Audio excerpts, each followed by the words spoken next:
আসসালামু আলাইকুম। সবাই কেমন আছেন? সবাই ভালো থাকবেন, সুস্থ থাকবেন কামনাই।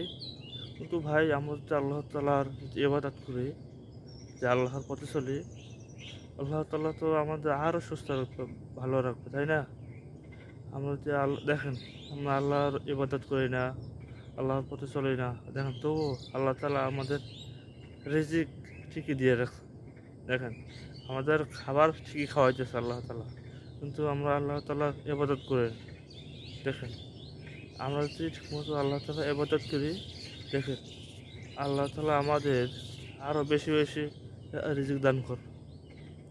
তো আমরা দেখেন, টাকার পিছনে আমরা দৌড়াদৌড়ি করি, হ্যাঁ।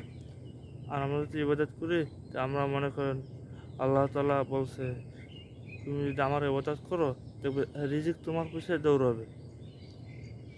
আর রিজিকের পিছনে তোমার দৌড়াতে প্রয়োজন হবে না, রিজিক তোমার পিছনে দৌড়াবে। তুমি আমার ইবাদত করো, দেখবা আমি তোমাদের সব কিছু দিয়ে দেবো।